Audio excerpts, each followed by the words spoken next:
Então, sejamos todos bem-vindos ao estudo, a mais um estudo, a vocês que nos acompanham também depois, muita gente acompanha, né? Assistindo depois, sejamos todos bem-vindos para as nossas reflexões do livro Triunfo Pessoal, do item Fugas da Realidade, que hoje a gente vai estar falando também de consciência e realidade, não só das fugas, mas do agir com consciência. Então, eu vou pedir para a Márcia fazer a prece inicial. Você pode fazer, Márcia? Pode? Posso sim. Pois então, vamos ouvi-la. Ok. Então,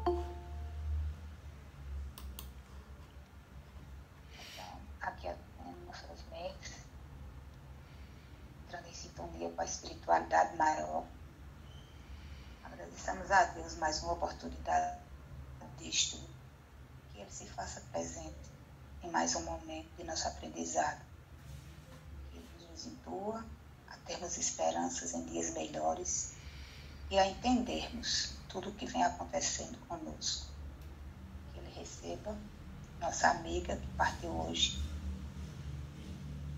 com o convite e que ela seja assistida pelos anjos, pela filhinha dela que foi antes, e que possamos ter entendimento para passar por essas dores.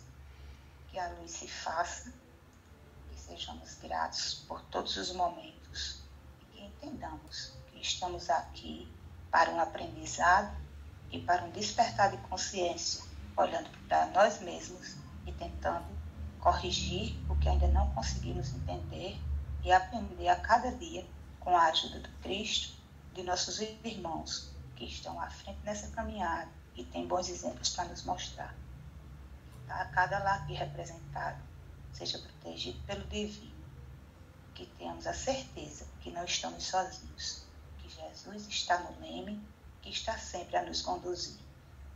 Que a luz se faça, que nossas mentes e consciências se abram e que voltemos a nós, sintamos para compreender o que temos que fazer.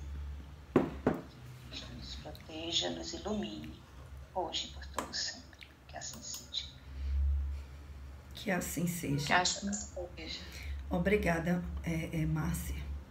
Que Deus abençoe a sua amiga e a família nesse momento tão difícil. Que a fé nos inspire, não é? E que nos faça compreender também a importância deste amadurecimento espiritual a que somos chamados neste momento, todos nós, não é? Bom, meus amigos, sempre acontece alguma coisa de alguém precisar sair antes, eu estou só lembrando, e no final vou lembrar mais uma vez, Solange, seja bem-vinda, aos trabalhadores da casa, que no próximo domingo nós faremos o Evangelho às 16 horas, presencial. Como nossa auditória é grande, eu acredito que dá para a gente receber, não é? Uma boa quantidade de trabalhadores, certo? Não é para trazer criança, idosos em situação de risco, não é bom, principalmente agora, né, nesse momento, em que está aumentando o número. Então, nós vamos fazer o Evangelho e ele vai ser transmitido também. Então, quem não puder ir, acompanha também, do mesmo jeito que a gente vinha fazendo aos domingos, tá certo? Cada um vai saber se conduzir. Bom, minha gente, então, Tainara, que chegou agora, boa noite, Solange. Tudo bem, Tainara? Que bom ver você.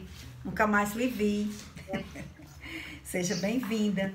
Bom, minha gente, como eu tinha dito a vocês, talvez hoje fosse o nosso último encontro. Graças a Deus, Deus é que sabe os motivos. As passagens, a ida do meu netinho não foi autorizada agora. Então, a gente está aguardando a médica de São Paulo dizer qual o período que ela vai estar de volta para a gente poder levar Levi para fazer o tratamento, porque ele está precisando, né, o quanto antes. Então, o que eu pensava que a semana que vem eu estaria já, né, acompanhando meu filho, então estamos aguardando. Então, provavelmente na semana de Natal eles não vão autorizar, não é verdade? Então, a semana que vem nós ainda estaremos por aqui. Provavelmente o nosso último encontro será na próxima semana desse ano. E aí eu quero combinar com vocês, não é? Uma atividade para a gente fazer no último encontro, tá bom? Vocês me lembrem que é para eu explicar ainda hoje. Então vamos nós, vamos ver o que, que a gente dá conta hoje. E se não der, a gente tem um tempinho na próxima semana, a gente termina e faz a atividade que eu vou colocar para vocês aqui ainda hoje. Nós ficamos na página 68, no segundo parágrafo, e eu gostaria de pedir alguém para ler, onde começa noutras vezes até antes de individuação. Acho até que já foi lido, mas aí a gente retoma. Quem gostaria de ler para eu fechar essa parte aqui para a gente poder seguir? Qual a página, Socorro? 68, onde o parágrafo que tem noutras vezes, tudo quanto acontece, isso até a outra página, o finalzinho do parágrafo. Quando começa a individuação, separa, tá bom? Não, tá certo. Eu vou ler, Socorro. Ok, obrigada. Noutras vezes, tudo quanto acontece de desastroso em torno deles ou de referência à sua pessoa, autoculpam-se assumindo a responsabilidade que não a têm, por não haverem pensado nesse insucesso ou porque negligenciaram providências mediante as quais poderiam ter evitado a infeliz ocorrência. Sofrem com essas situações, não se desculpando a irresponsabilidade, quando tudo isso está apenas no seu conflito íntimo perante a realidade. Acompanhando espetáculos teatrais, cinematográficos, novelas ou dramas do cotidiano, introjetam o sofrimento das personagens que lhe parecem as próprias existências, passando a viver transtornos depressivos daqueles mitos a que se entregam infelizes e amargurados. Comumente, ocorre com outros pacientes o processo de transferência de culpa, através do qual acusam outras pessoas, atribuindo-lhes a responsabilidade pelo que lhes acontece de desagradável ou perturbador. E quando escasseiam esses responsáveis, logo direcionam a acusação para os governos, para o tempo, para a natureza, para Deus. Quando são portadores de debilidade orgânica, aplaudem os fortes e agressivos que realizam aquilo que não podem conseguir pela violência e permissividade. Se trabalhando valores éticos morais do alto porte que os desafiam, assumem atitudes puritanas, tornando-se severos perseguidores dos outros, que vigiam com impiedade, imputando-lhes culpa nos atos mais simples que são vivenciados, porque lhes apresentam no íntimo com característica de torpeza moral. Ok, obrigada. Não, só até aí mesmo. Aqui nós já temos, no mínimo, 3 coisas fundamentais para a gente pensar, para a gente refletir. Então, nós estamos vendo a questão dos mecanismos de fuga da realidade.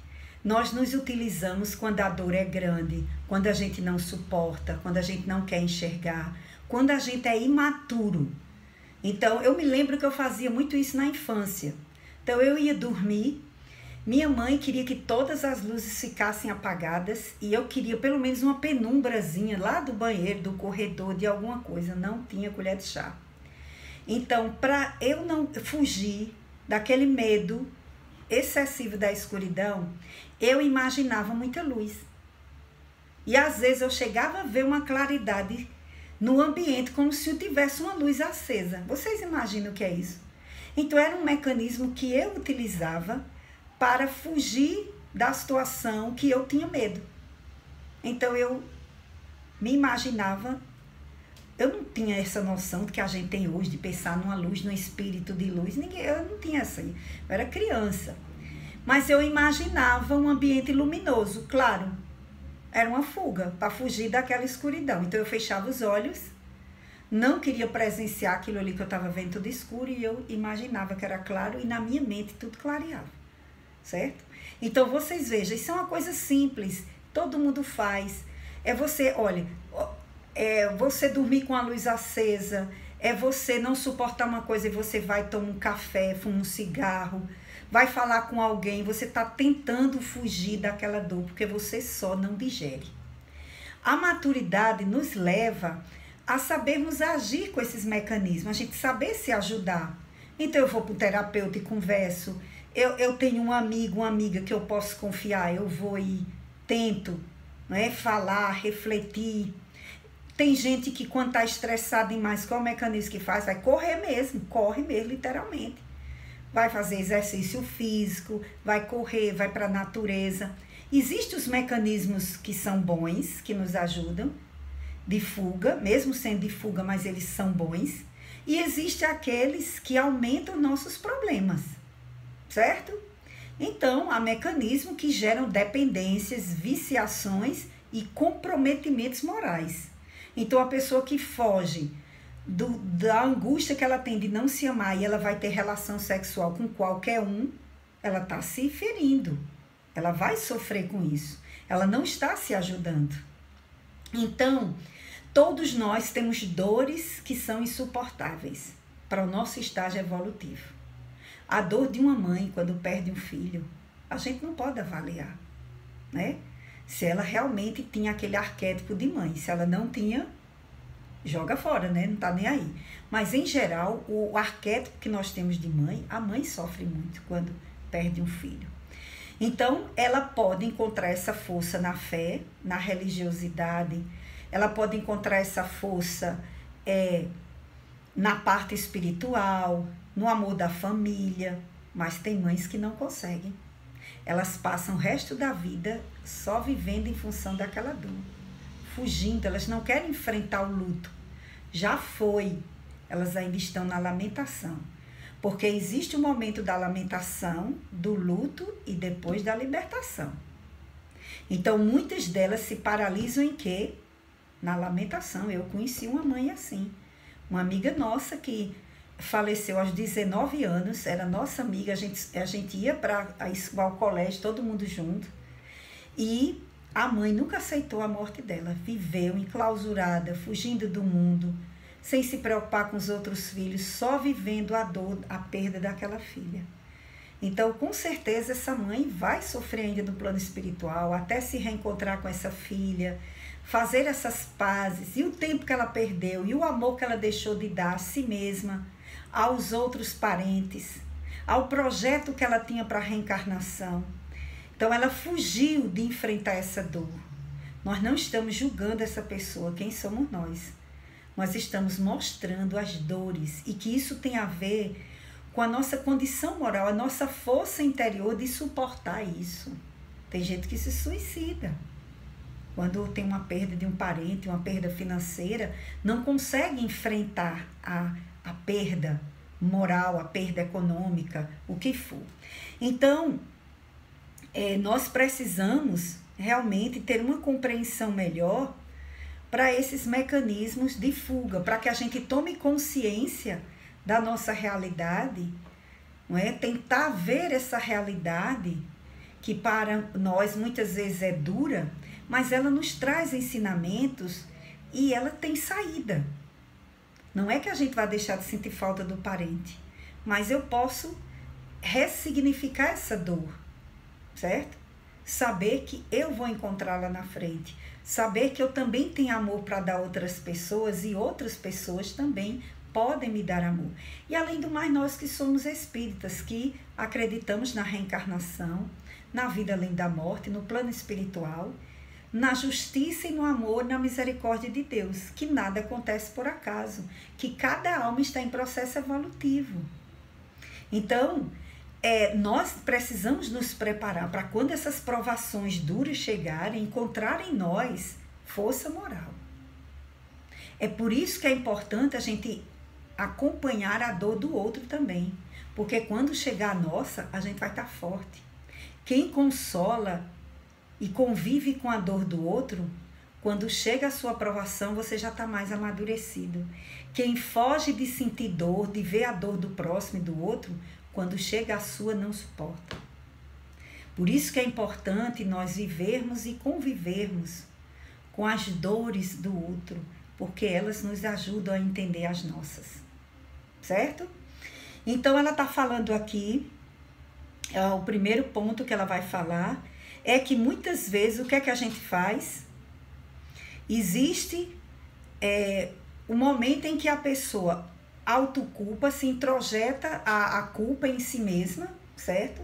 Que é a introjeção da responsabilidade, e ele passa a achar, o filho morreu, foi por causa minha, foi porque eu não fiz isso. Então a pessoa o tempo todo vai ficar se culpando quando as tragédias e as coisas ruins acontecem na vida. Ele nunca imagina que tem a questão da vida do indivíduo, da escolha do outro, das circunstâncias que a gente não domina. Então a pessoa vai sempre colocar-se como culpa. Eu devia ter feito isso, aconteceu foi porque eu negligenciei, eu não agi diferente. Aí fica o si, que esse si nunca tem fim, né? Se eu fosse homem, eu não seria Socorro Paz, digamos. Não adianta isso. Se eu não tivesse feito tal coisa, isso não teria acontecido. Não é assim que as coisas acontecem. Tão matematicamente como a gente pensa, como se nós fôssemos os donos de todas as ações e acontecimentos da nossa vida e dos outros, esquecendo do nosso passado, esquecendo da lei de causa e efeito e do nosso livre-arbítrio. Não é assim que as coisas funcionam. Então não adianta, quando aconteceu alguma coisa errada, aconteceu. Eu posso olhar onde foi que houve falha, sim. Então eu tenho que me perdoar e caminhar. E é por isso que eu também preciso perdoar o outro, a falha do outro. Para que a gente não fique nessa, a culpa foi minha, a culpa foi minha. Para vocês terem ideia, é tão forte essa questão de autoculpa, que quando a gente faz atendimento fraterno, acompanha terapias, quando uma pessoa é abusada sexualmente na infância, ela se acha culpada. A culpa foi dela. Não foi do agressor. Vocês vejam que absurdo. A pessoa foi abusada desde a infância, uma criança, mas cresce se sentindo culpada. A culpa foi minha. Por que é que eu não fugi? Por que é que eu não disse à minha mãe? Por que é que isso, que aquilo? Esquecendo que a pessoa foi constrangida, humilhada, ameaçada, abusada. A pessoa esquece tudo isso e passa a achar que a culpa foi dela. E isso é demorado, viu, para tirar numa terapia. Não pense que é fácil, não. Então, essa história da gente introjetar... Tem mãe que, se o filho nascer com síndrome de Down, ela acha que a culpa é dela. Porque ela foi ter o filho aos 35 anos. Eu conheço pessoas que tiveram filhos aos 44. Eu tinha uma prima que teve filho aos 50. Já vi gente na televisão ter filho aos 55 e não nasceu com Down. E aí? Aí Deus é tão maravilhoso que a minha nora teve gêmeos. Um nasceu saudável e o outro não. O outro nasceu com Down. Aí ela pode dizer, porque eu tinha 35 anos? Não. Isso é a prova de que não é assim que as coisas funcionam. Não é assim. Eu conheço mães que com 28 anos, 25, tiveram filhos com Down. Não tem a ver. Aí a mãe fica achando que a culpa foi dela, foi porque eu casei com fulano, foi porque foi assim. A gente fica arranjando culpa. Isso e muitas coisas na nossa vida. Eu estou dando um exemplo. Aí vocês, a mente de vocês é fértil, vocês coloquem aí outras coisas. Como a gente cria sofrimento para nós mesmos, né? Então, fica introjetando sofrimentos de diferentes formas. Inclusive, sofrimento, se ele assiste a uma peça teatral, filme, novela, introjeta a dor daquela personagem, que tem atores que, se forem para o supermercado, para o shopping, levam mesmo, apanham, ouvem agressões. Por quê? Porque as pessoas introjetaram tanto. Aí diz que aquela mãe é horrorosa, que aquela filha é horrorosa, e chamam palavrão e agridem, para você ver como as pessoas introjetam. Tudo isso é mecanismo de fuga, a gente não se vê e vê-se nos outros. Então, essas pessoas passam a viver os transtornos depressivos, os dramas e os conflitos que essas personagens têm. Trazem a dor para si. Socorro, mas isso não é normal não, a gente sentir. Bom, você pode até se envolver com a dor da personagem e tudo, mas você trazer isso para a sua vida, uma coisa eu senti enquanto eu estou assistindo ao filme, eu vi aquela realidade, terminou o filme, eu analiso, eu coloco cada coisa no lugar. Outra coisa é eu trazer isso para a minha vida. Ou eu ficar introjetando a ponto de querer imitar aquele personagem, que é o que muita gente faz, que imita os cantores, passa a vestir roupa, passa a agir como aquele personagem age, já estão introjetando para si mesmo, para a sua vida. Tudo isso é mecanismo de fuga, ok? Então, a transferência, ou outro momento que Joana fala aqui, é a transferência de culpa. Que aí comumente ocorre com outros pacientes o processo de transferência de culpa, através do qual acusam outras pessoas, atribuindo-lhes a responsabilidade pelo que lhes acontece de desagradável ou perturbador. Ou seja, aquela pessoa que jamais vai enxergar a parte dela, que ela tem livre-arbítrio, que ela tem livre escolha, não. Eu sou assim, nervosa por causa da minha mãe. Eu bebo por causa do meu pai. Minha vida, eu não consegui trabalhar e estudar por causa do meu marido. E por que você ficou com esse marido? Foi uma escolha. Todas são escolha, minha gente. A gente é que fica colocando a culpa nos outros, mas, foi meu pai e minha mãe que não quis estudar. E quantos deixaram o pai e a mãe e foram estudar? Não estou dizendo que eles estão certos, não, nem errado. Eu estou dizendo que nós fazemos escolhas, consciente ou inconscientemente. Todos os dias nós estamos fazendo escolhas. Deus queira, quiçá, que sejam escolhas boas, para que a nossa consciência haja de forma a não vir a se arrepender.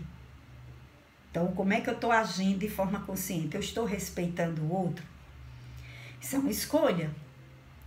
Não, eu não vou respeitar você porque você não me respeita. Você me traiu, eu vou botar outro também na sua cara.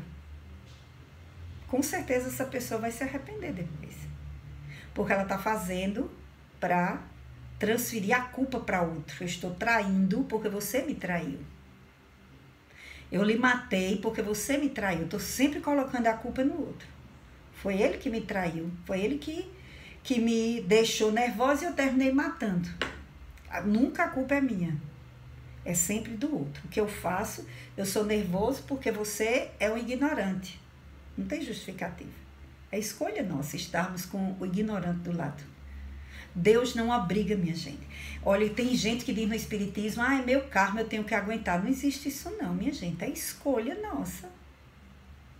Uma pessoa que é humilhada na relação o tempo todo, ela dizer que ela tem que aguentar, isso não é evolução. Primeiro, isso não dá evolução. Vai ter que vir de novo até aprender a conviver. Não é assim, gente, que a evolução dá na marra, não. A evolução é escolha. Nós temos livre-arbítrio. Deus nos deu livre-arbítrio. Se a relação está péssima, se a gente está só se digladiando, tem que se pensar, como é que eu faço para resolver isso? Estou dizendo que todo mundo tem que separar, não, pelo amor de Deus. Não entendam assim. Eu estou dizendo que é uma escolha. Correr risco de vida é uma escolha. Ficar com o agressor do lado por medo de morrer é uma escolha também. Fugir, correndo também risco de vida, também é uma escolha. Aí cada um vai ter que agir de acordo com a sua consciência. Por isso que tornarmos conscientes das nossas necessidades é a gente olhar para a gente mesmo. O que é que eu tenho condição de enfrentar, de superar, de viver. E buscar o melhor, né? Porque é nosso dever buscarmos o melhor para nós. Mas sair dessa zona do coitadinho, de colocar a culpa nos outros. Isso não resolve, é mecanismo de fuga. Eu nunca estudei porque eu tive 7 filhos. Eu nunca estudei porque a escola era longe. Claro que tem gente que não estudou porque não teve condição mesmo. Porque não tinha quem deixar os filhos. Porque não teve um pai, uma mãe, um avô, uma avó que ajudasse. É fato. Mas existem outras coisas que eu posso fazer, independente de estudar ou não, para ter a minha independência financeira. Eu posso ser uma excelente vendedora, certo? Então, há muitas formas de você ter a sua independência financeira, não só é por estudo, não. Tá bom? Para que a gente não fique bitolado. Não teve ninguém para cuidar dos meus filhos. Por que será que a gente não teve ninguém nessa vida para nos ajudar? Tem um porquê também. Nada é por acaso. certo? Então, dentro dessa perspectiva espírita, Joana está dizendo a gente que não adianta, eu preciso tomar consciência de mim mesma para me enfrentar e me aceitar. Eu sou assim. Eu não vou dar conta de mais de que 3 filhos, então assuma que você não vai dar conta. Eu tenho medo de ser mãe. Se você não fizer um tratamento para superar, realmente vai ser difícil para você. Mas se você sabe que tem medo de ser mãe e procure se ajudar, por que será que eu tenho medo de ser mãe? Isso é uma coisa boa? Não. Certo? Eu tenho uma amiga que ela só teve um filho, ela disse, eu só quero um. Mas vai na casa dela, morreram 4, ela hoje tem 5 cachorros. Ela decidiu cuidar do cachorro, a escolha dela, cada um vai agir com a sua consciência, não é? Porque eu não vou prestar conta da consciência de ninguém, eu vou prestar da minha, nem a do meu pai, da minha mãe, de meus filhos, não. Então, agir com consciência requer a gente se conhecer para saber o que é que eu acho realmente que é melhor para mim. O que é que minha consciência está dizendo que eu devo fazer, porque senão eu vou ficar fugindo, e fugindo não resolve. Tapeando, como a gente diz, tapar o sol com a peneira não vai resolver. Ficou claro isso, essa questão da gente autoculpar-se por tudo que acontece de errado na família, a culpa é minha. Se adoecer, a culpa é da minha genética. Se acontecer uma coisa, fui eu que naquele dia não fiz tal coisa, não adianta. Nós temos limites, somos imperfeitos mesmo. Nós vamos errar. E que coragem eu tenho para enfrentar meus erros? A minha fé, força, né, e foco para a gente superar, certo? Então, vamos lá. Então, esses mecanismos perturbadores nos geram, que lembram, transtornos neuróticos, problemas de toda a ordem. Então, no autoconhecimento, eu devo procurar saber quais são os meus mecanismos de fuga. Por exemplo, eu estou deixando de tomar café. Café, para mim, era um mecanismo de fuga. Tomava café 4, 5 vezes por dia, né? Eu tô cansada, tomo café para ficar esperta. Até inconscientemente você faz, você já vai comer um biscoitinho, não tô dizendo que ninguém deve tomar café não, que é maravilhoso. Um cappuccino, eu amo. Mas vou deixar só para as festas, certo? E para os encontros, quando a gente puder. Aí a gente toma um cafezinho bem gostoso. Mas assim, como eu tomava todo dia, 4 ou 5 vezes, não quero mais. Porque eu sei que não me faz bem. A mim. Né? Passei quantos anos tomando café. Hoje não me faz bem. Não é porque tire meu sono, não, viu, gente? Eu posso tomar café 10 horas da noite, não altera nada o sono. Por incrível que pareça, não tira meu sono. Mas altera outras coisas no organismo, certo? Então, vamos lá.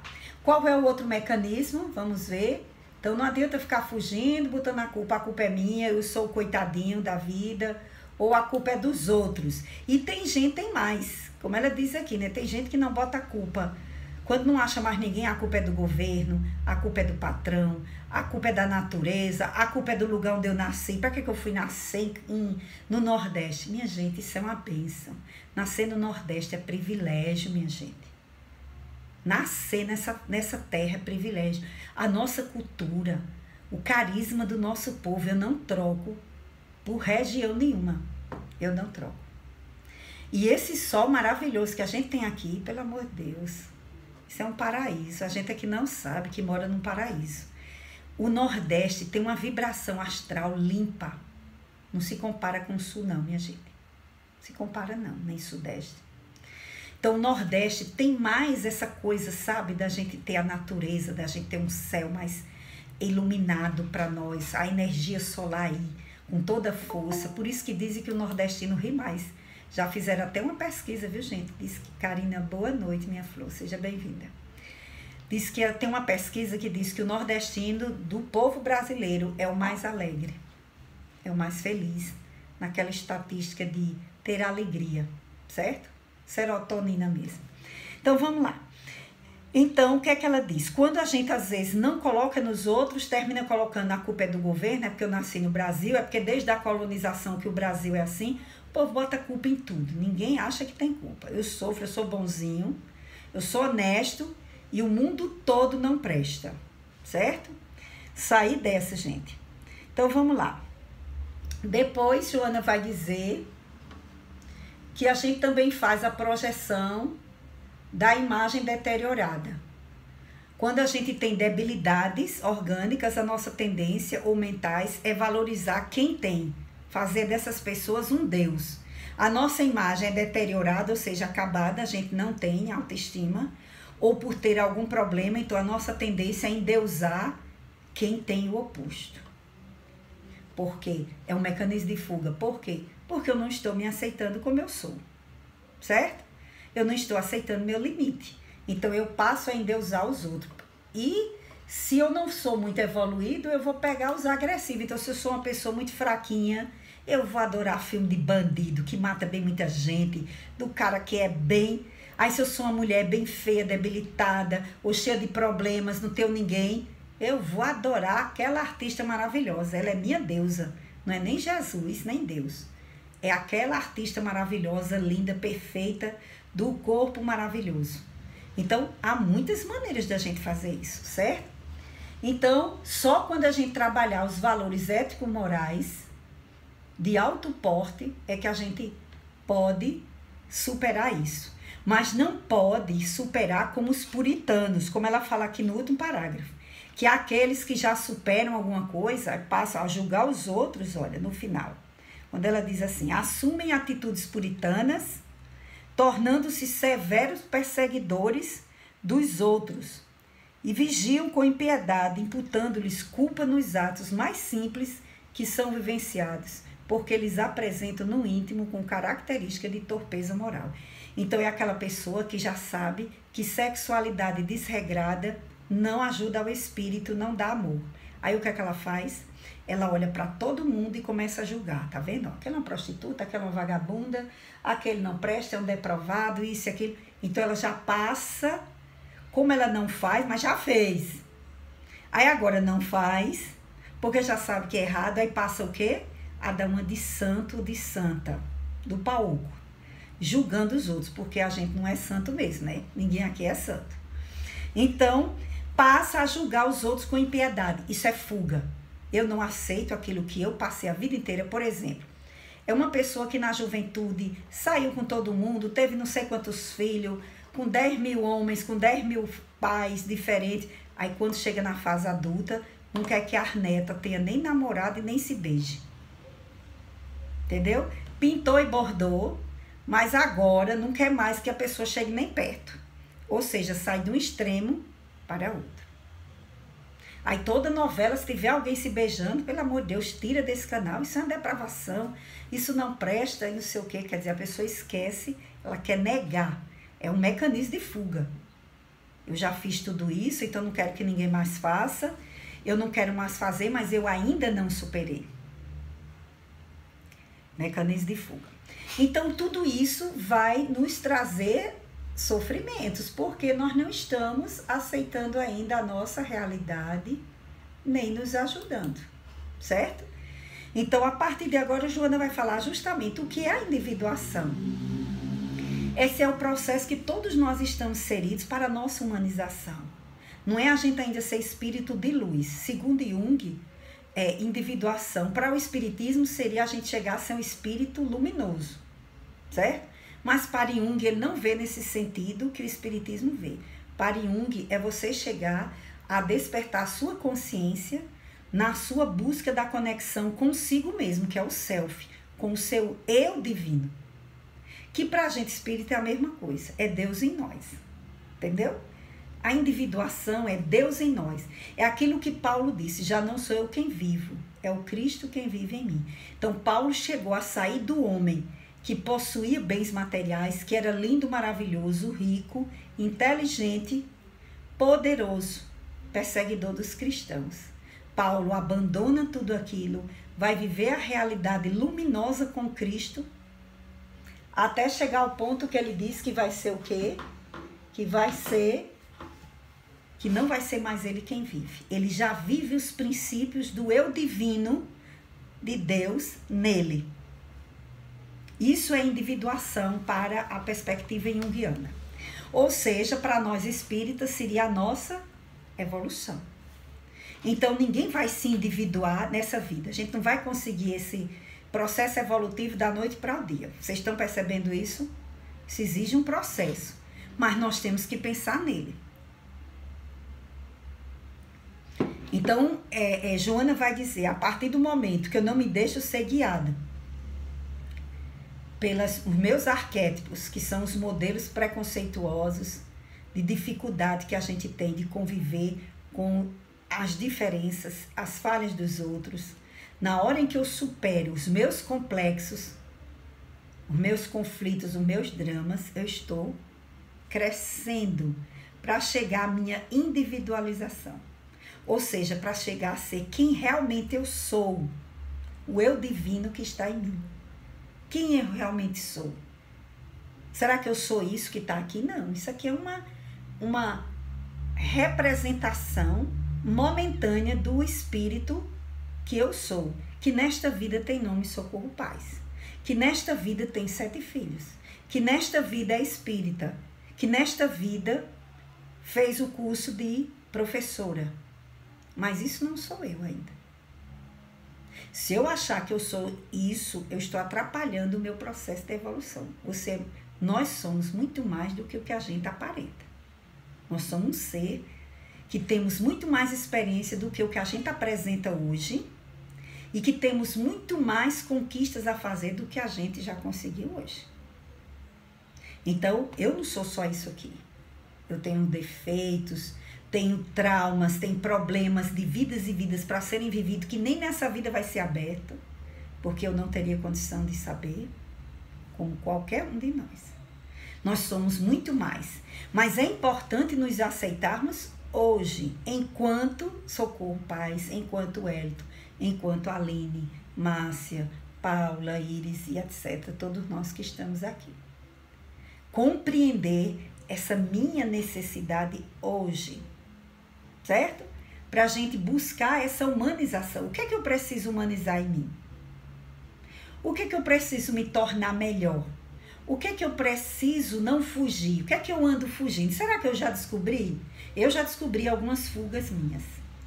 Não é moleza, a gente se vê. Não é moleza. Dá uma dorzinha de cabeça, mas passa. No começo a gente fica meio tristezinho, mas depois a gente entende que é assim mesmo, certo? A gente vê como a gente foge. Como nós fugimos, gente. E tem gente que foge até na religião, vive na casa espírita para esconder os conflitos. Que é para nem se lembrar que é casado, que tem marido, que tem filho, porque é uma tragédia. A gente não aceita como eles são. Eles são difíceis. Eu não vou mudá-los, nenhum. Será que eu já entendo isso? Eu não vou mudar ninguém. Meu Deus, como é difícil entender isso. Gente, não é fácil. Porque na hora que a gente enxerga uma coisa, a gente quer que o filho enxergue. Isso é do ser humano. A gente quer que o outro... Ai, meu Deus, ele está indo para o buraco e não percebe. Claro que isso dói. Mas eu não sou fulano. Eu não sou essa pessoa. Eu posso ajudá-lo. Entendeu? É fácil? Não. Não é fácil, certo? Mas nós estamos aqui para isso, né? Para trabalhar essas coisas. Então, o que é a individuação? É um convite severo ao ser humano, aí na página 69. É um convite severo ao ser humano que deve aprofundar reflexões em torno da sua existência como ser real e não imaginário ou fugaz. Ou seja, como ser real que eu sou e não o que eu imagino que eu sou. Ou fugaz o que eu sou hoje, que também vai mudar na próxima encarnação. Se eu achar que toda vida eu sou Socorro Paz, na próxima encarnação eu vou ter dificuldade para aceitar meu novo nome que meu pai e minha mãe me der. Ah, não, meu filho, eu sou Socorro Paz, professora, olha, do Centro Espírita Caminho da Luz. Pelo amor de Deus, me tire daqui. Por quê? Porque eu não estou aceitando a nova realidade. Se eu me identificar muito com isso aqui, vai dar trabalho até no plano espiritual. Lembra de André Luiz? Eu sou médico na Terra, eu sou médico. Um cara altamente inteligente, pesquisador, que foi André Luiz aqui na Terra. Dizem que foi Carlos Chagas, né? Então, ele chegou lá, o quê? Eu sou médico. Não, meu filho, mas aqui a medicina é outra, lá embaixo. Veja bem, tá, lá para as tantas ele entende que não é nada de médico. E ele vai começar limpando o chão, ajeitando os pacientes como se fosse, não é nem um técnico, alguém que está ali acompanhando. Porque ele, se ele se identificasse demais com ele, o orgulho ia falar mais alto e ele não tinha aceito aquele trabalho lá com a irmã. Quem se lembra o nome dela, meu Deus, que eu esqueci agora? Eu vou me lembrar já já. Então, ele começa trabalhando como auxiliar e depois ele vai... Narcisa, né? Irmã Narcisa. Obrigada, dona Noemi. Ele começa com a irmã Narcisa trabalhando. Olha que companheira de luz ele ganhou, porque ela vai o tempo todo ali ajudá-lo, dizer como é que as coisas funcionam, mandar ele parar, não, agora você vai ter que dormir, você precisa descansar. Não é assim, né? Ele querendo ajudar demais, esquecendo que ele tinha que se ajudar. Não é assim que a gente faz? Graças a Deus tem gente nova chegando na fraternidade, né, Ueli? Pra gente não fazer mais essa besteira, porque a gente ficava naquelas, todas as atividades, eu digo, meu Deus, realmente, o grupo tem que se ampliar, porque ninguém aguenta sozinho fazer nada, e ninguém faz nada só, não é? Então, essa individuação é esse processo que é a gente buscar construir as nossas próprias realizações com consciência, com paciência e humildade. A gente não vai mudar do dia para a noite. Também não se ficar se culpando porque nós ainda erramos. Nós vamos errar. Agora, na hora que errar, reconheça e vamos à frente. O que mais? Quem poderia ler agora? A necessidade até a página posterior. Autoidentificação. Quer ler, Wellington?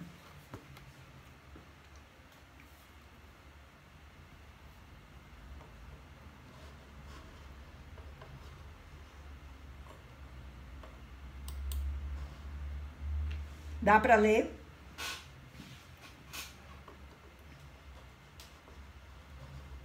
Tô te ouvindo, não. Ah, tá. Você desligou, Wellington. Ligue, tá desligado. Ok, ligou agora. Desligou de novo. Não tá dando, não? Tá mudo. Adja, você poderia ler? Que o microfone dele, ele liga e para. Às vezes é a conexão, Socorro. Acontece comigo, às vezes. Certo. Mas eu vou ler.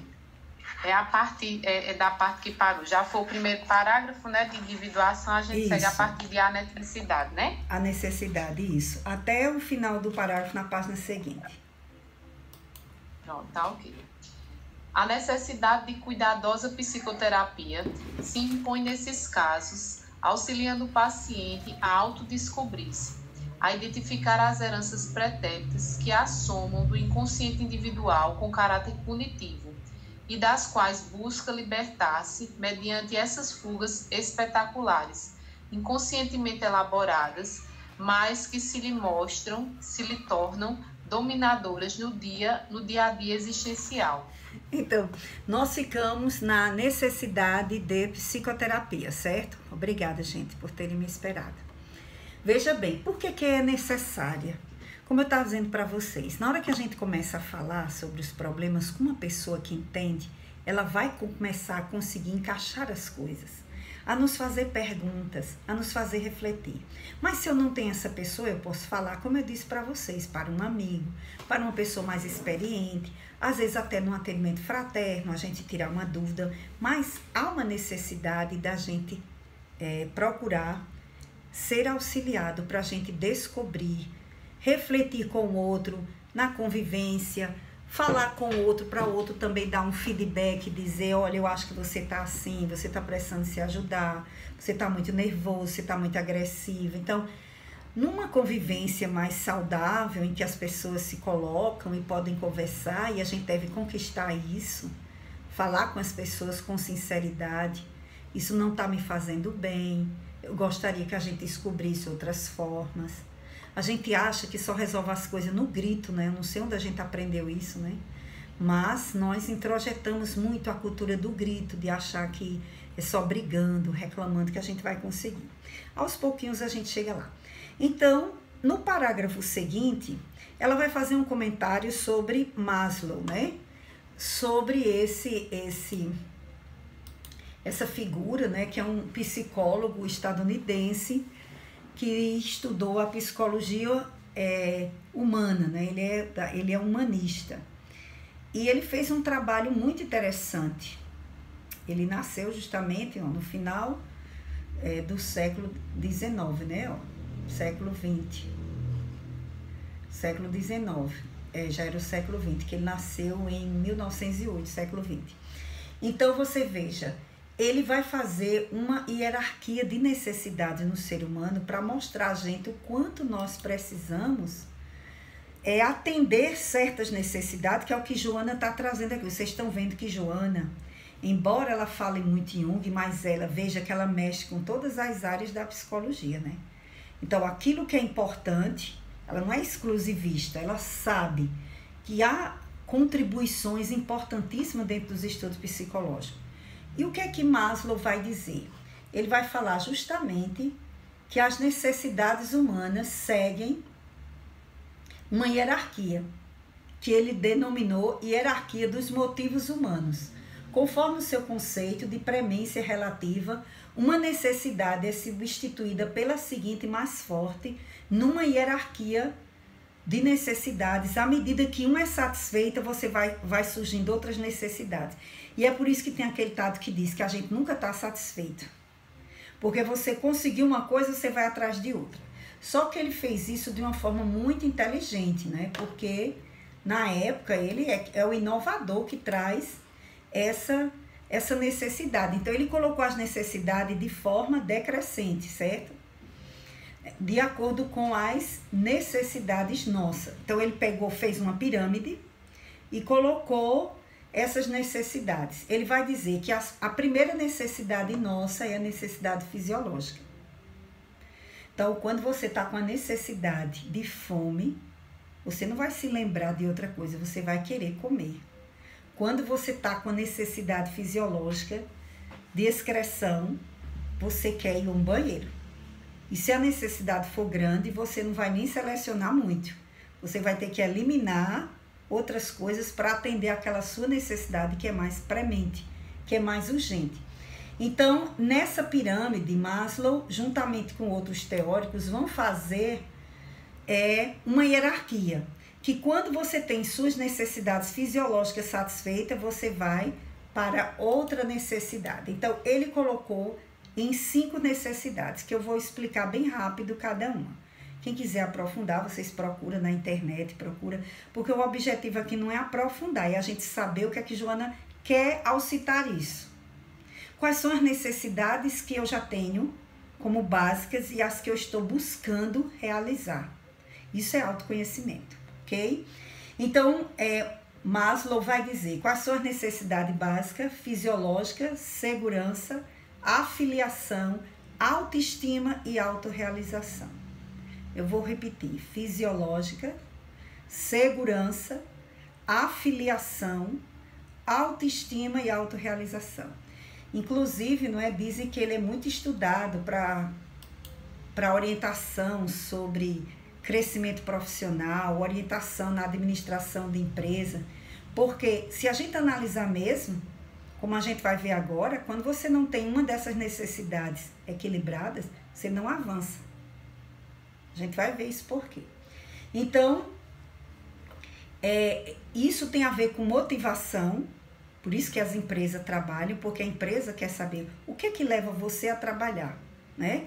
Tem a ver com a motivação e simultaneamente com as suas necessidades. Então, é por isso que a pessoa, quando vai fazer uma entrevista, uma pessoa para trabalhar na sua casa, uma pessoa para trabalhar na empresa, de acordo com a vida que aquela pessoa leva, ele não fica no trabalho. Porque o entrevistado vai saber que a necessidade maior dele, ele não vai dar conta do emprego. Ele está tão complicado, ele está tão enredado, que ele quer o emprego, mas ele não vai conseguir fazer. Porque há outras necessidades prementes ali naquele momento. Do mesmo jeito, nós em nossa vida, quem tem autoconhecimento vai saber o que é que a vida está me pedindo agora. Qual é a necessidade maior agora? É a sobrevivência? Mas é sobrevivência só do corpo? Mas como a gente não é corpo, eu também tenho que cuidar da sobrevivência do meu equilíbrio interior. Então você vai olhando as suas necessidades e você vai sabendo se guiar das mais baixas na hierarquia, se elas estão satisfeitas até chegar mais alta. Então, outros escritores chegaram a fazer até uma pirâmide, porque ele não chegou a fazer essa pirâmide, certo? Mas Maslow vai dizer o quê? Quais são as necessidades fisiológicas? Alimento, roupa, repouso, higiene, moradia. Se você não tem essas necessidades primeiras, você não vai atrás de segurança. A seguinte não é segurança? Por isso que as pessoas que moram, os moradores de rua, eles estão à busca de quê, muitos? De alimento, do repouso, do lugar para ficar, da higiene, que às vezes nem tem. Eles não têm nem como pensar em de segurança. Claro que eles vão procurar um lugar que tenha menos violência, um lugar que eles possam dormir. Mas mesmo assim, quem mora na rua, vocês sabem, aquele lugar é de fulano. Não é todo mundo que pode tomar, não. Porque já sabe que aquele lugar é de fulano. Então, vocês vejam, a necessidade fisiológica é a primeira. Certo? Então, tendo essa necessidade, vocês vejam hoje no país quantas pessoas estão sem essa necessidade. Primeira. Nós temos muitos moradores de rua, gente, está aumentando por conta da pobreza. A pobreza está aumentando em nosso país. Eu não vou nem falar em miséria, eu estou falando em pobreza. Miséria é pior ainda. Então, tendo essas necessidades satisfeitas, você tem seu emprego, você tem condição de ter, não é? Que é a segurança, que lhe dá segurança já é o emprego. Primeiro, a segurança do corpo, o lugar que você possa ter segurança. Segurança do corpo, emprego, família, saúde e bens. Tudo isso está em segurança. Então, se você já tem esses 2 itens na sua vida mais ou menos satisfeitos, você vai atrás do próximo. Você vai sentir falta do próximo, que é a filiação. A filiação, ele diz o quê? São os relacionamentos. Tem a ver com amor, com afetividade e com relacionamento. Amizade, família, relacionamento íntimo. São as necessidades nossas afetivas psicológicas. Então, a pessoa que não tem nem essa parte fisiológica, ela não tem nem como pensar em família. Agora, se ela mora na rua e ela já aceita que é um morador de rua, ela já procura. Se ela já tem um cantinho de dormir, para ela aquilo ali tá bom, ela já pode buscar até um relacionamento afetivo com outro morador de rua. Por outro lado, se uma pessoa é muito rica, mas ela tem muito mecanismo de fuga, ela pode achar que o emprego que ela tem é pouco, ela não tem ainda segurança, ela não avança para a busca do amor. Ela ainda está atrás de dinheiro, ela acha que o dinheiro que ela tem é pouco.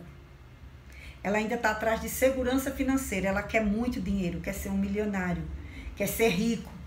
Então, mesmo ele tendo emprego, ganhando bem, mas aquilo é pouco. Então, ele não avança porque nessa hierarquia ele ainda está preso. Ele está preso à segurança financeira. Veja que segurança nem sempre quer dizer falta de emprego, falta de dinheiro, certo? Isso é para a gente entender. A pessoa pode até já ter família, ela tem os bens, ela tem saúde, mas ela é insegura em relação a dinheiro. Ela acha que o que ela tem é pouco.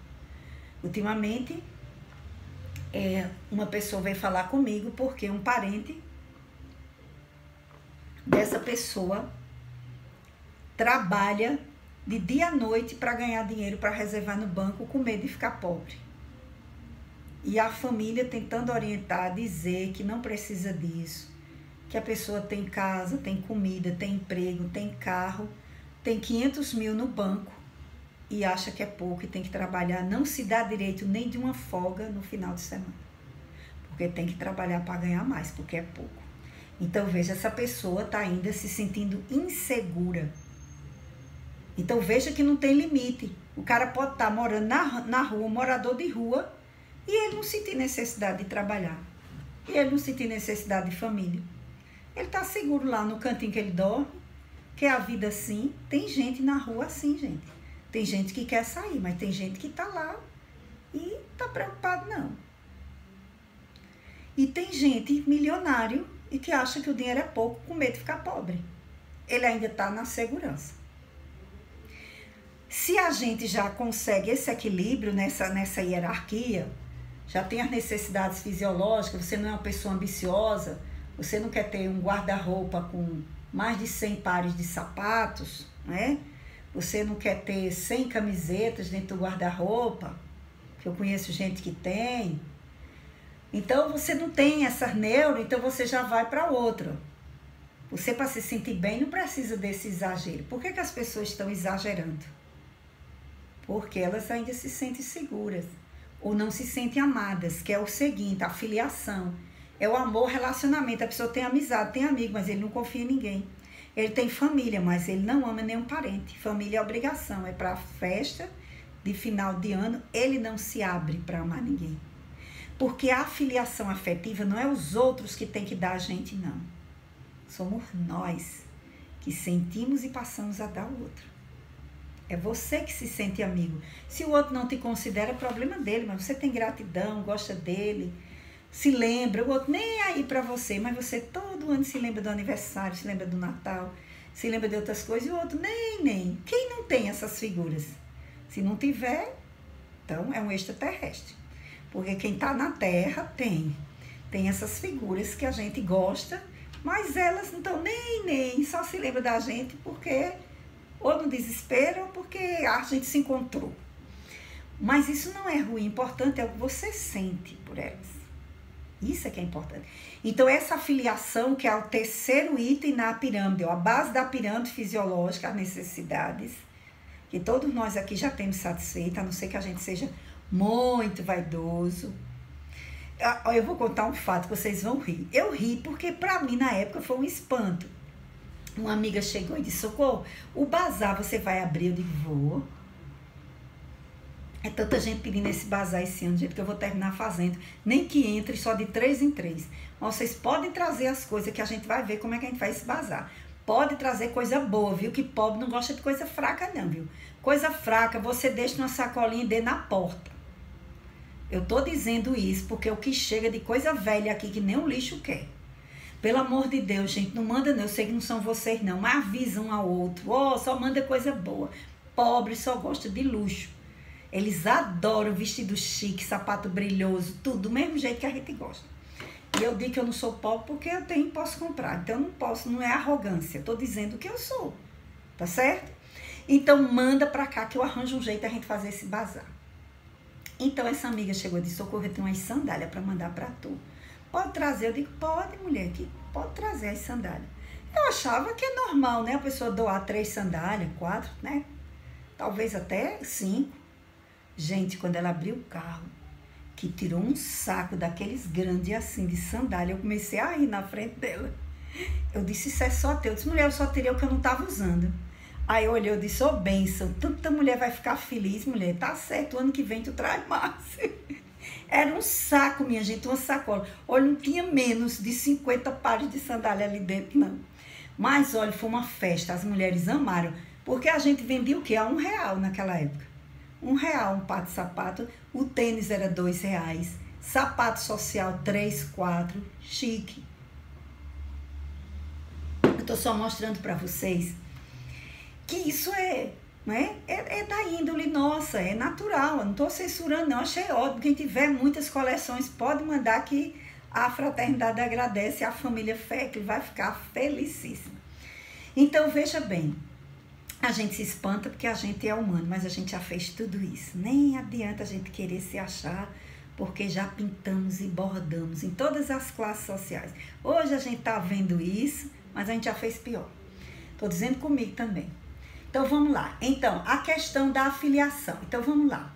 A pessoa que ainda está insegura em tudo que ela tem, ela vai achar que só merece ter amizade, só merece ter amor, relacionamento íntimo, se ela também der coisas. Ela é insegura, certo? Então, se ela não superar essa insegurança, o próprio amor e os relacionamentos afetivos vão refletir a insegurança.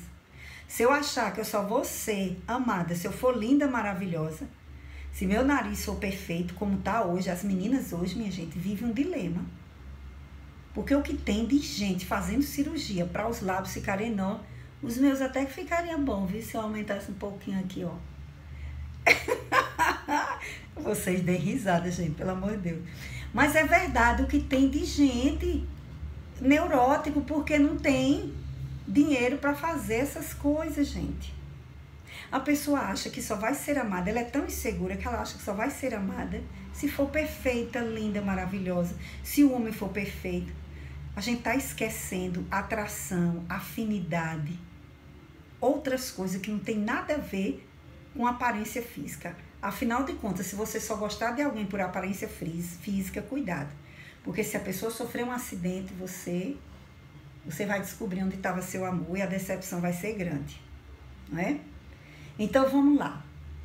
Então, a afiliação na pirâmide é a nossa terceira necessidade. Nós temos necessidade de família, de amizade, de relacionamento afetivo, de relacionamento íntimo, certo?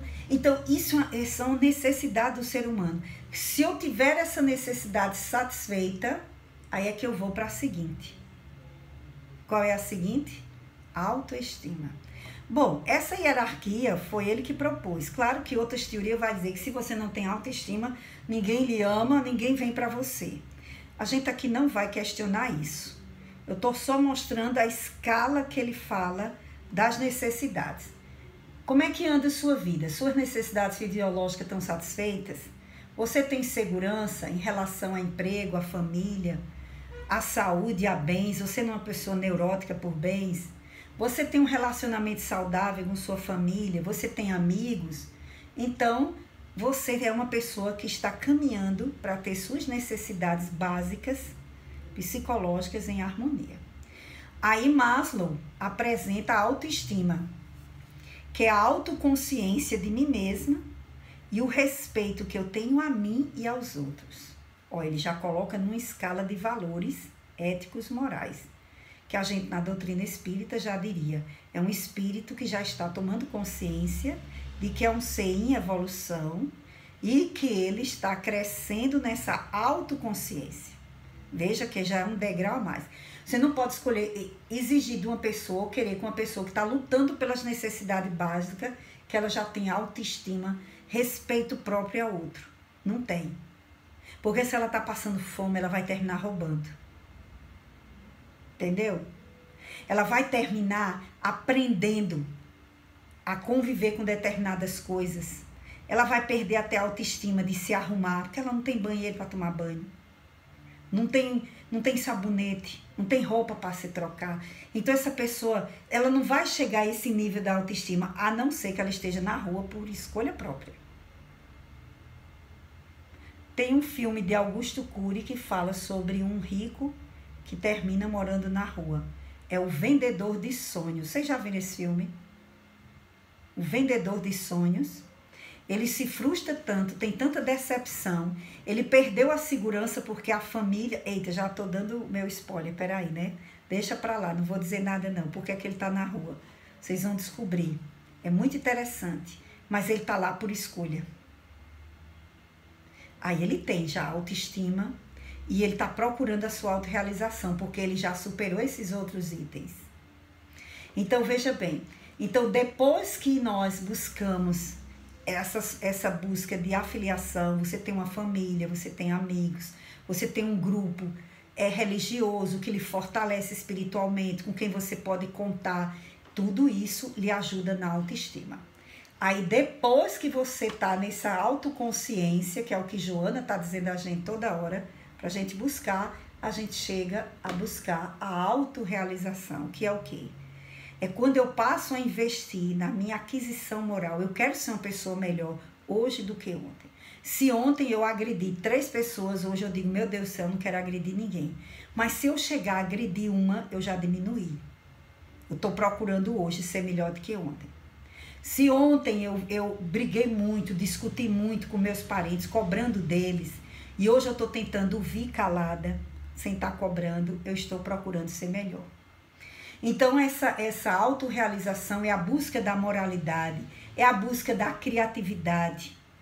Qual é a sua criatividade? Você dá asas à sua criatividade? Qual seria a coisa que você gostaria de fazer? esse ano eu comecei a fazer um curso de aquarela, que é meu sonho, pintar e desenhar flores. Pois vocês acreditam que eu comecei em São Paulo, eu só tive 3 aulas presenciais. Aí começou a pandemia, a gente ainda estava lá, e depois começamos de forma remota. E a gente consegue aprender, não sei como, a professora é tirando foto, mandando para a professora, é a gente vendo, colocando a câmera para ela ver como é que a gente está fazendo. Ela também vai fazendo e explica. É um moído, mas está dando certo, eu estou achando ótimo. Então, isso é a busca da nossa criatividade. Qual é a sua criatividade? O que é que você gosta de fazer? Certo? A ausência de preconceitos. Você está lutando para superar os preconceitos que você traz? Então você está buscando sua autorrealização, porque ninguém é feliz censurando os outros, condenando e julgando. Não existe essa felicidade, não. Felicidade é quando a gente olha para o outro e entende o estágio dele e até ajuda ele a sair, se ele quiser. Você também não pode forçar a sua ajuda, não, se o outro não quer. É respeito à escolha do outro. Pode ser um filho da gente, mas chega um ponto que a gente tem que respeitar. A gente vê nos livros as mães no plano espiritual rezando 50 anos para Jerônimo desistir, no livro Libertação, de André Luiz. 50 anos de oração para essa mãe conseguir um momento em que esse filho vai chorar, para ela conseguir com que ele escute a voz dela e atenda o pedido de sair do mal. Olha o respeito. Ela não obriga, não chega lá impondo. Então, a nossa autorrealização é essa busca também pela aceitação dos fatos que a gente não pode mudar. Meu Deus, como isso é difícil. Como é difícil no dia a dia, né, minha gente? A gente aceitar, ver a pessoa fazendo coisa errada, ver as dificuldades, conviver com, às vezes, dramas dolorosos junto de nós. Aceitar os fatos. Não querer mudar, não querer agredir o outro, que o outro tem que mudar. Não agir com preconceito, com autoritarismo.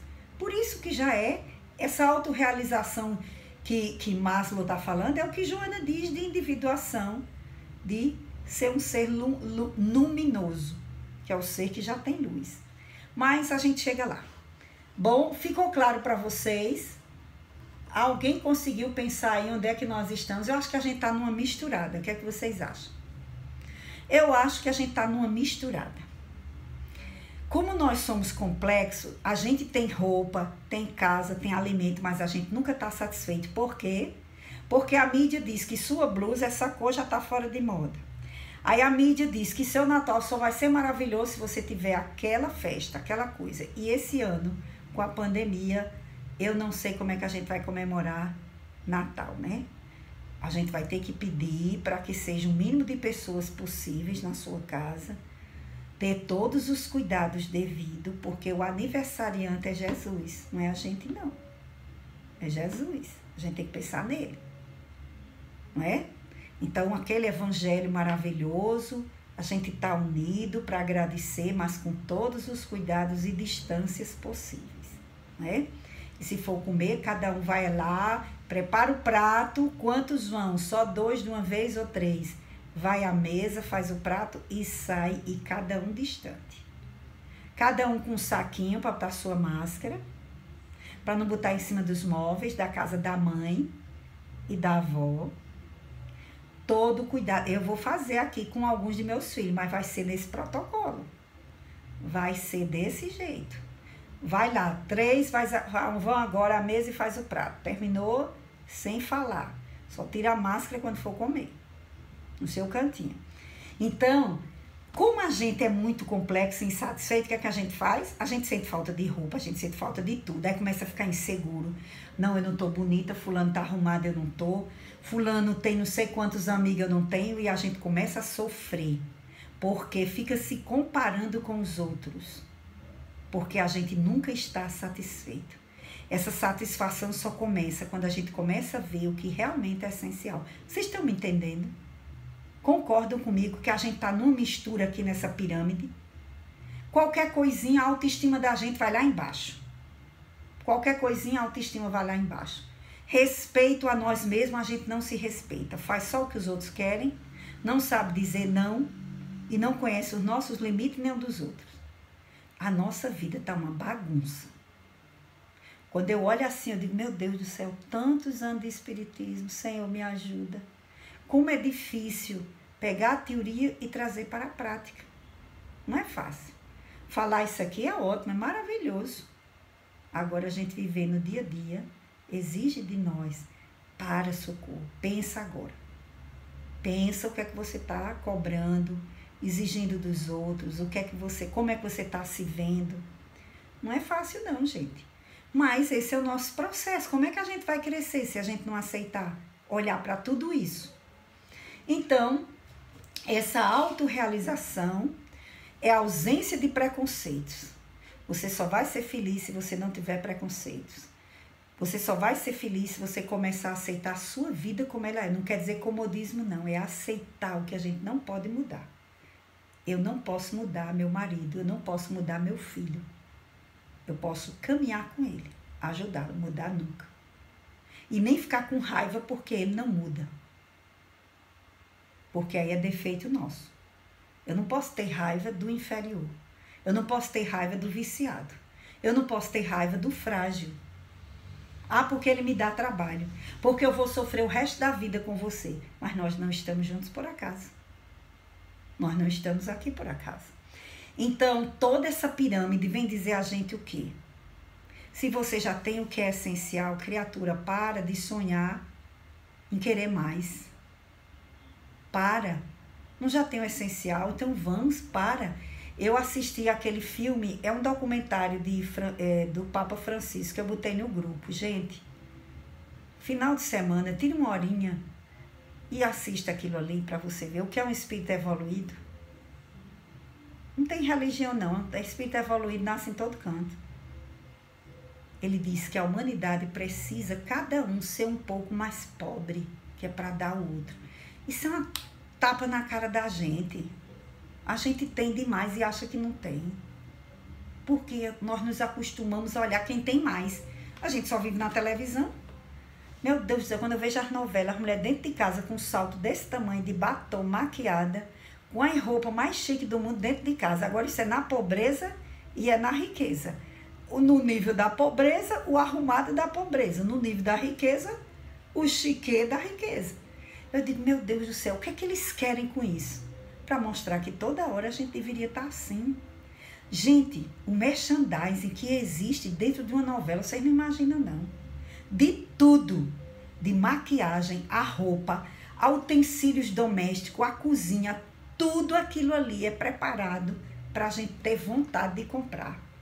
E o pior, que é feito indiretamente, porque pelo menos na propaganda você sabe que o cara está vendendo, diz logo o preço, assusta a gente que a gente vai nem lá. Na novela não é assim, nos programas não é dessa forma. Então veja bem, nós temos uma cultura para a gente dizer que a gente é feio, que a gente não tem nada e que a gente não é ninguém. Porque tudo é colocado nos bens materiais e na aparência. Aí nós temos uma religião que diz, você é espírito imortal, está num corpo de carne, passando por experiências para ganhar luz, para ser um ser melhor, para ser feliz de verdade. Porque tudo que aqui na Terra passa, a carinha bonitinha que a gente tá hoje, amanhã não vai ser. Vai ser a bonitinha, enrugadinha, dos cabelinhos brancos, maravilhosa. Minha avó era a coisa mais linda do mundo. Não é porque a gente é idoso que vai ficar feio. Márcia, deixa de onda que tu não tem nada de idosa não, viu? Tu tá botando esse cabelo branco que é moda, ela já tá ali toda se jogando. Você é jovem, minha filha. Cabelo branco virou moda. Então, nesses dias, tá todo mundo de cabelo branco, tá certo? Mas tem nada não. É bom que a gente não gasta tinta e nem dinheiro. Mas vai ter a tinta branquinha, viu? Se espere pra você ver. Senão vai aparecer a branca, maravilhosa. Pra eles venderem. Eles primeiro criam a necessidade para depois, né? Bota o produto. Então, veja bem. Nós temos uma sociedade que nos escraviza materialmente. Pra gente achar que a gente é só isso aqui, que a gente só vai ser feliz se tiver uma casa na praia, se tiver um iate, se tiver um apartamento lá em Londres, se tiver outro em Paris. Eu estou dizendo isso, gente, bem lá na frente, que é para a gente nem entrar, porque eu não acredito que isso esteja tão forte na gente aqui. Mas a nós são outras necessidades menores. São outras menores. Então, o que é que nós precisamos pensar? Que o espírito, a autorrealização do ser espiritual está além disso. A nossa busca é a busca de paz da consciência. A autorrealização para nós, espíritas, cristãos, budistas, maometanos, a religião que for, aceita que for, é a busca da autorrealização, é a busca da consciência em paz. Em paz por quê? Porque o mal gera conflitos na alma. Todo aquele que acha que fazendo mal está se dando bem, ele vai ter decepção. Porque o espírito não foi criado para o erro. Ele foi criado para a luz. Então, essa desconexão do ego, do self, faz com que a gente se iluda, que ache que a nossa felicidade está nos bens materiais, está na vingança, está em tudo que é errado. Quando a gente acorda pela dor, pelo sofrimento, aí nós vamos ver que não é isso que gera felicidade. Muitos de nós aqui já temos experiência. A gente pode não ter tantas, mas todos nós aqui acredito que já passamos por experiências dolorosas. Que o que nos ajudou foi a nossa visão espiritual, foi a nossa fé, para a gente ver diferente. Então, quando a gente entender que a nossa autorrealização está na paz da consciência, aí a gente começa a mudar.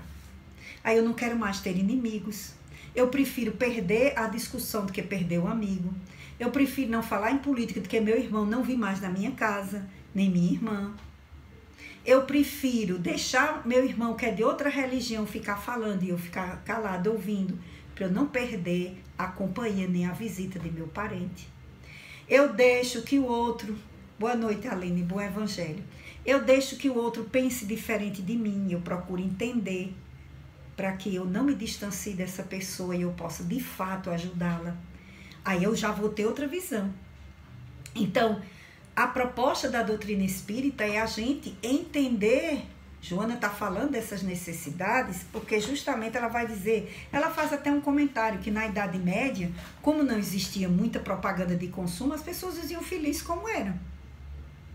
Né? Quem nascia na realeza estava na realeza, o pobre só chegava na realeza se realmente acontecesse um conto de fadas. O príncipe se apaixonasse pela plebeia. Aí acontecia. Fora disso, meu amigo, o cara que nascia pobre já nascia, que não sabia que não tinha jeito, era pobreza, era aquela vida. Então eles não tinham, né, aquela influência que a gente tem da mídia para dizer que você é feio, que você não presta, que você não tem nada, tudo pela questão financeira. Hoje nós somos bombardeados. Bombardeados. Uma criança desde cedo já é bombardeada por tudo que é comercial, direcionado para as crianças. Certo? Então ela está lembrando isso aqui, dizendo que na Idade Média não existia tanto isso. Não quer dizer que o povo da Idade Média era evoluído, não, tá entendendo? Mas ela está dizendo que era mais ou menos isso, porque não tinha como você estar desejando. Então hoje em dia, o jovem que não tem o tênis, o que é que ele faz? Ah, daqui que eu trabalho, ninguém me dá emprego, eu vou roubar. Eu roubo um celular aqui, um relógio ali, eu compro e pronto. Eu não sou ladrão, não. Só que ele esquece que toda vez que ele faz isso, ele está registrando, ele está gerando conflitos e gerando condicionamento. Toda vez que ele precisar de dinheiro, ele vai fazer isso. Não, eu vou só entregar um papelote ali de drogas, eu não sou drogado, não. Quando ele olha, ele está traficando, ele está fazendo, iniciando pessoas nas drogas, certo?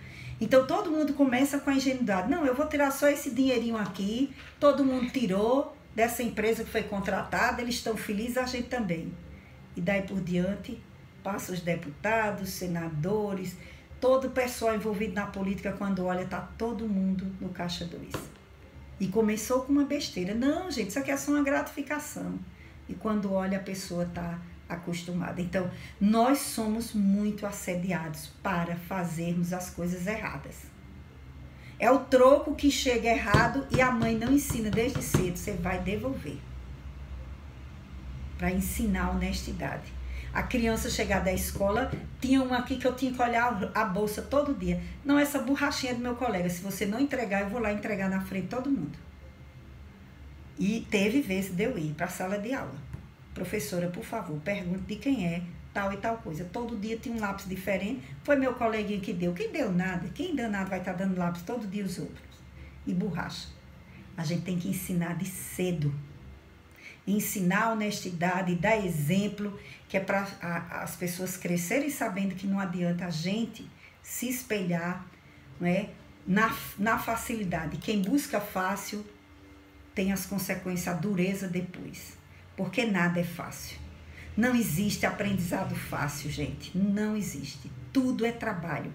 Para vocês terem uma ideia, a lei de trabalho é uma das leis de Deus. Nós conquistaremos luz pelo nosso esforço, pelo nosso trabalho. Senão, Deus já tinha criado a gente tudo antes de uma vez. Não. Nós vamos merecer a angelitude. É trabalho para aprender a renunciar, a perdoar, tudo isso é trabalho. Então, quem quer achar um caminho pensando que vai na evolução, enganando fácil, é pura decepção e ilusão, porque não existe aprendizado sem esforço. Como é que você quer aprender a tocar flauta, que é o instrumento mais simples, se você não aprender as notas, os dedos e saber a ordem ali das notas para você tocar as músicas? Isso requer trabalho. O sopro tem que ser de um jeito para não ser de mais nem de menos. Tudo isso é trabalho. Ninguém vai aprender nada se não for através do exercício. Trabalho não é castigo, gente. O que é castigo é trabalho escravo. Isso não devia existir. As pessoas serem exploradas. Pessoas que trabalham em lojas de shopping, que até a água eles têm que levar. Que tem loja que não dá espaço nem para a pessoa ir para o banheiro. A gente não sabe. Mas existem trabalhos que exploram, que são verdadeira escravidão. Então, não é esse trabalho que a lei de Deus está falando. É o trabalho normal da gente buscar. Estudar é um trabalho. Isso aqui que nós estamos fazendo é um trabalho intelectual. É um trabalho de reflexão. O nosso cérebro se amplia a partir do momento que a gente lê e que a gente reflete. Isso aqui também é um trabalho. Tem gente que tem preguiça do trabalho intelectual. Ele vai ter que reencarnação, que ele vai precisar estudar, porque o espírito só cresce na sua plenitude, com todas as habilidades. Então, não existe evolução sem trabalho. Deus nunca parou de trabalhar. Jesus disse, o Pai trabalha até hoje e eu também trabalho. Porque disseram que no sábado Jesus não podia curar. E Jesus estava num trabalho espiritual, que é o trabalho de cura. Olha que coisa linda. Bom, minha gente, eu fico empolgada, já são 9h06 e ninguém diz nada. Socorro, socorro. O que é que vocês têm? E socorro, estamos aqui. Pois é, o que é que vocês dizem? Então, nós vamos parar na pirâmide. Eu vou colocar aqui a parte que a gente termina, então, para a semana, certo? Vou anotar aqui, nós ficamos então no parágrafo que começa com a necessidade de superar a ilusão, aí a gente fecha e eu vou passar a nossa tarefa. Veja bem, qual é a nossa tarefa? Na próxima semana, nós vamos fazer o nosso último estudo desse ano.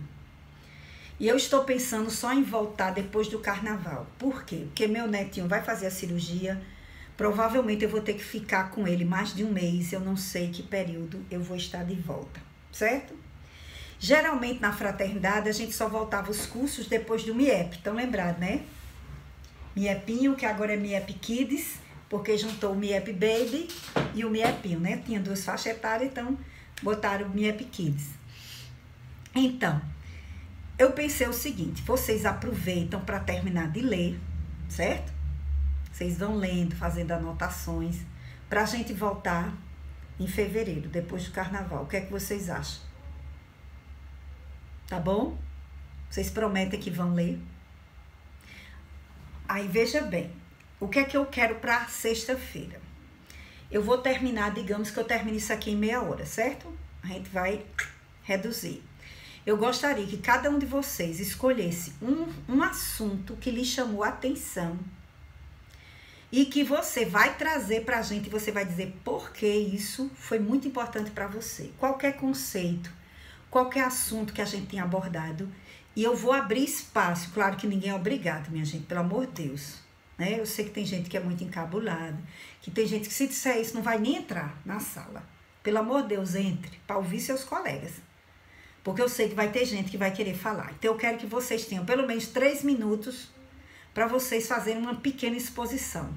3 minutos na faculdade, meus alunos respondiam 5 questões quando liam um livro. Tinha aula, eles escolhiam um livro que iam ler. Tinha um dia de apresentar a leitura que ia fazer na sala para todo mundo. E eles tinham uma semana para dizer se gostou. Quando começa? Eu comecei a ler, não gostei não, professora, eu quero mudar. Mudava. Eles tinham um mês para ler o livro. Escolheu, um mês. No dia você vai dizer quem é o autor, por que você escolheu esse título, apresentar a temática, certo? Uma forma de fazer um comentário e dizer o que você aprendeu com aquele livro. Vocês acreditam que eles respondiam essas 5 perguntas em 3 minutos? Professor, não dá tempo não. Vocês vão ver que dá. Eu fiz isso vários anos na faculdade. Claro que vocês estão estudando esse livro. Eu quero que vocês tirem um ponto em que você diz por que está sendo importante nesse estudo para você. E eu quero gravar esses depoimentos de vocês. Tá certo? Isso é importante para o nosso estudo. Pense, você tem uma semana para pensar. De tudo que você já viu, ou para trás, ou no meio, ou para agora, o que é que lhe chamou a atenção? O que é que isso tem tocado em você? Eu também vou fazer o meu, tá bom? Eu também vou ter um momento de eu dizer o meu. Mas eu acredito, nós somos aqui em média 15, 16 pessoas. Geralmente 3, 6. Hoje tem quanto? Tem 10, mas geralmente tem 12, 14, no máximo 16. Pode ser que tenha mais alguém. E eu gostaria que a gente tivesse o tempo de fazer isso, tá bom? Pra gente encerrar, o que é que vocês acham? Concorda ou não? Um legalzinho aí, quem concorda? E os outros que não estão me vendo, quer dizer, que eu não o estou vendo. Karine, Fabrício, quem mais? O que é que acham? Digam aí, pode dizer aí pelo chat. Certo? Suelen, Karine já falou, Fabrício, ótimo. Então, eu vou encerrar bem rápido essa parte que ficou, só para fechar mesmo. O que é essa consciência e realidade? Hoje, Joana já falou que a gente precisa tomar consciência. E essa pirâmide, ela já vem nos trazer uma consciência. Que eu preciso sair da fuga para eu ter consciência dessa realidade, ok? Então, vamos fazer isso. Vamos ver se a gente vê outros colegas que nunca mais apareceram voltando aqui para a gente fazer, tá bom? E aí, a gente faz o nosso encerramento. Quem quiser fazer o bolinho para mostrar a gente, só para a gente... Eu vou chorar, mas não tem nada não. A gente fica sem o bolinho, como depois. Bom, gente, e o outro convite é para os trabalhadores da casa, no próximo domingo, às 16 horas, quem puder, não fizer parte do grupo de risco, não trazer crianças, certo?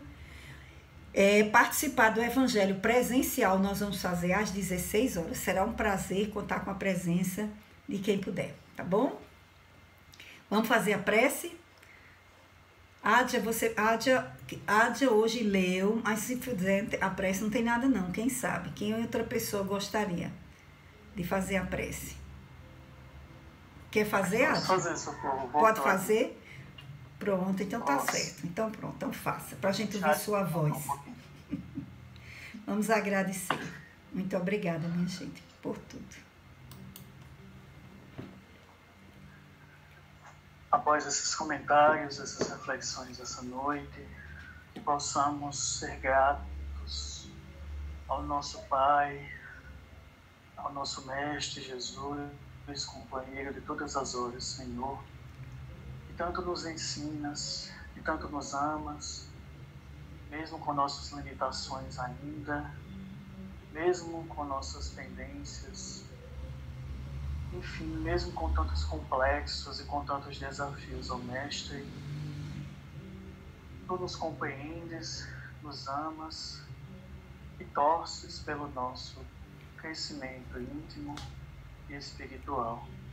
E assim, Senhor, neste clima de amizade, neste clima de alegria, neste clima de reflexão sobre nós mesmos, sobre quem somos, sobre nossas vidas, queremos te agradecer por tudo que tu tens dado a cada um de nós, família, amigos, que as nossas necessidades, Senhor, sejam supridas com gratidão, sejam buscadas de acordo com as prioridades do alto, com as prioridades do Espírito. Que possamos enxergar a nossa vida do ponto mais alto do Espírito. Nos abençoa a todos, dai-nos um final de semana tranquilo, abençoa as nossas famílias, o lar de cada uma aqui representado nesta noite, a Socorro, sua família e a todos nós, ó Mestre. Sejamos sempre abençoados pela tua magnífica misericórdia e pelo teu amor incondicional. É com gratidão que damos por encerrado o nosso encontro. Continuemos unidos pelo teu amor maior, unidos entre amigos, como família que somos. Permanece conosco, nos abençoe e nos ilumina hoje por todos. Que assim seja. Que assim seja. Que assim seja. Obrigada, Wellington. Que assim seja. Que seja. Ana Lu. Boa noite. Ana Lu, beijo.